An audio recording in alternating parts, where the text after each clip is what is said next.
Sekarang dia meninggalkan sholat, hukumannya bagaimana menurut syariat Islam? Anda lihat di bab yang ke-8. Orang yang meninggalkan sholat telah berbuat dosa besar yang paling besar. Lebih besar dosanya di sisi Allah daripada membunuh jiwa, mengambil harta orang lain.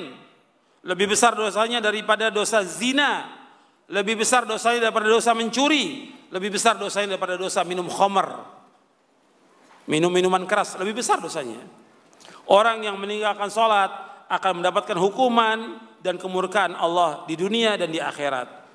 Ini dijelaskan oleh Imam Ibnu Qayyim dalam kitabnya As-Shalah wa Hukmu Tarikiha. Sholat dan hukum orang yang meninggalkannya. Kemudian juga Syekhul Islam Ibnu Taimiyah rahimahullah mengatakan lagi, orang yang enggan mengerjakan sholat fardu, maka ia berhak mendapatkan hukuman yang keras, hukuman yang berat, berdasarkan kesepakatan para imam kaum muslimin. Bahkan menurut jumhur umat seperti Imam Malik, Imam Syafi'i, Imam Ahmad dan selain mereka, ia wajib untuk disuruh bertaubat.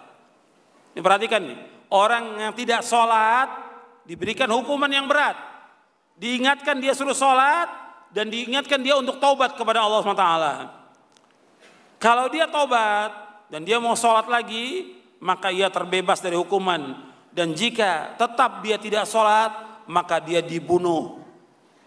Dibunuh. Yang membunuh siapa? Ulil amri, pemerintah yang membunuh.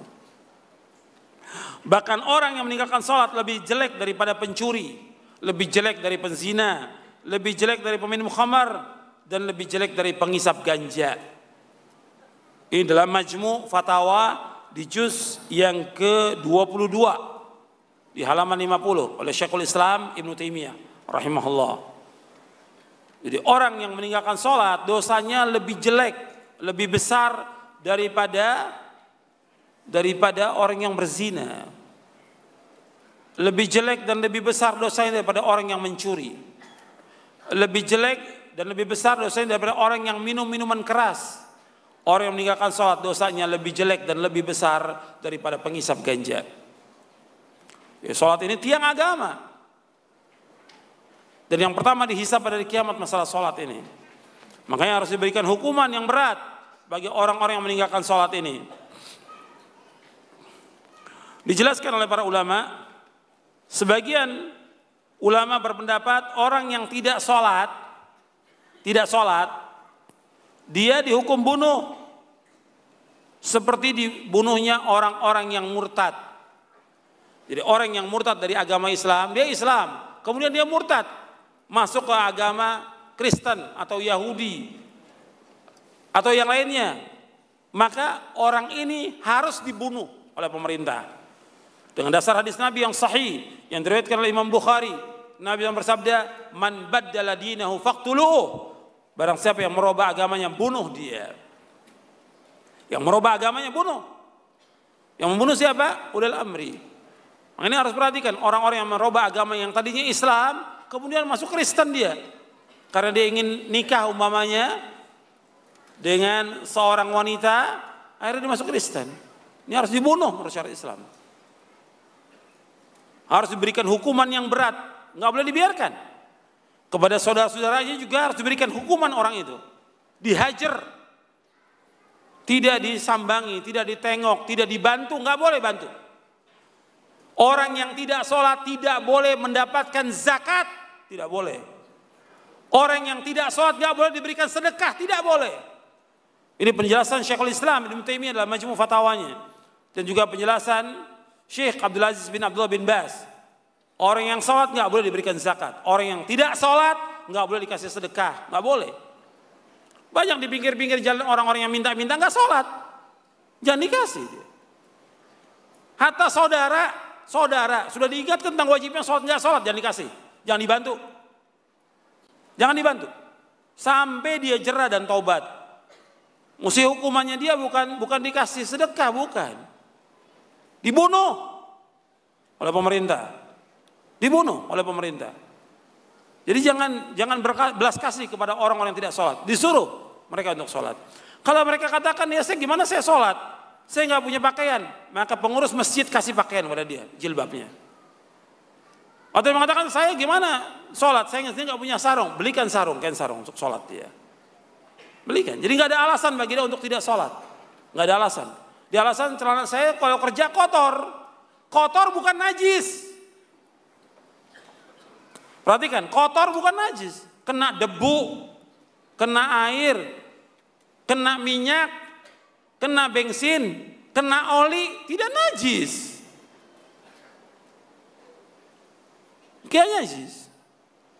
Atau dia di pasar motong ayam, kena darah ayam, nggak najis. Ya tinggal dicuci sholat. Sama seperti orang yang sholat, dia ada koreng, ada bisul, keluar darah, tetap sholat nggak najis. Yang najis darah apa? Darah haid dan darah nifas, itu najis. Kan ini banyak orang salah pemahaman. Kotor bukan najis. Celana saya kotor, baju saya kotor, nggak sholat. Padahal itu tidak najis. Tapi tetap aja kita memberikan kepada dia sarung supaya dia sholat. Dikasih di tempat-tempat itu, di musola atau di tempat dia jaga atau di tempat kumpulnya supir, kasih sarung supaya dia sholat. Bapak, ini hukumannya berat. Orang yang tidak sholat itu dihukum bunuh. Hukum bunuh. Dihukum bunuh. Sebagian mengatakan dihukum bunuh karena dia murtad. Ini pendapat Imam Sa'id bin Jubair, Amir Asy-Sya'bi, Ibrahim An-Nakhai, kemudian juga Abu Amr Al-Auza'i, Ayub As-Sikhtiyani, Abdullah bin Mubarak, dan yang lainnya. Pendapat kedua, dia dibunuh karena had. Artinya karena hukuman dia. Dia karena nggak sholat diberikan hukuman. Dibunuh, bukan karena dia murtad, tapi dia nggak sholat diberikan hukuman. Hukumannya yaitu dibunuh. Ini pendapat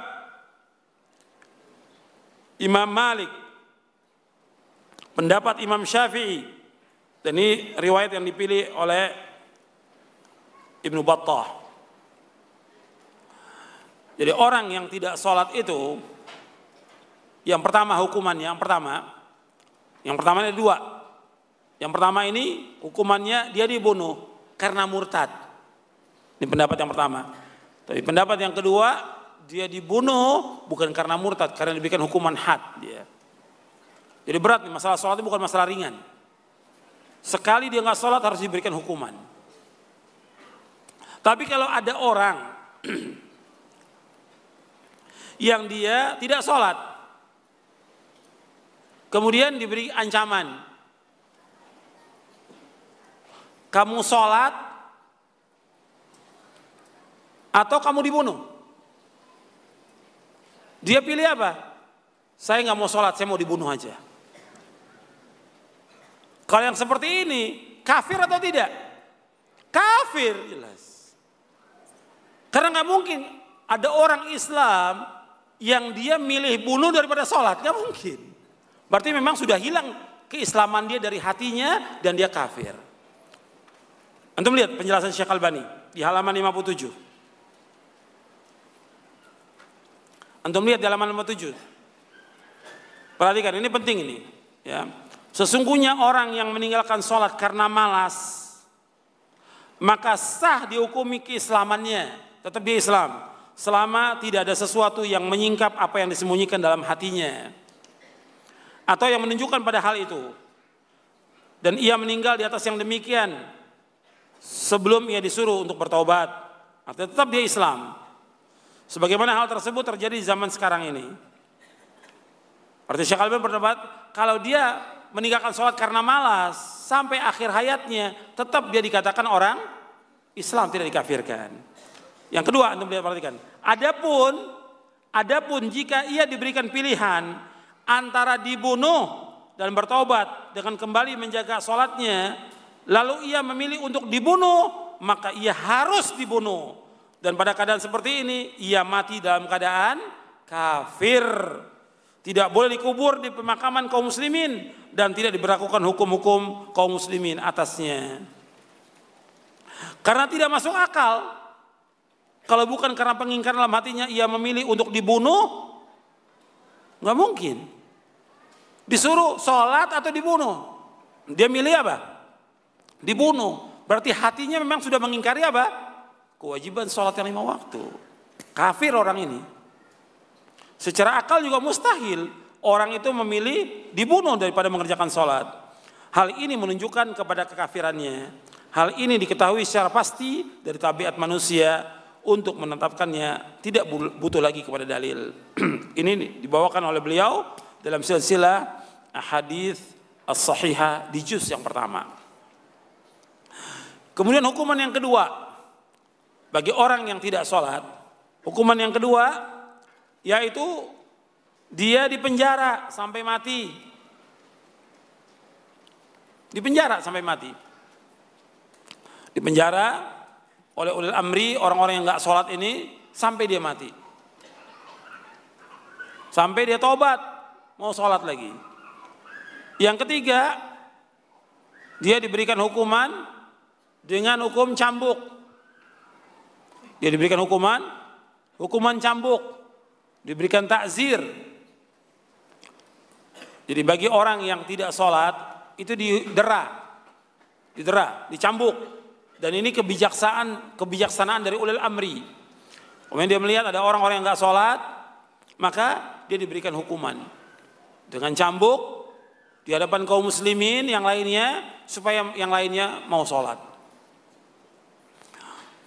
Ini 3 hukuman. Yang pertama dibunuh, yang kedua dipenjara, yang ketiga dicambuk.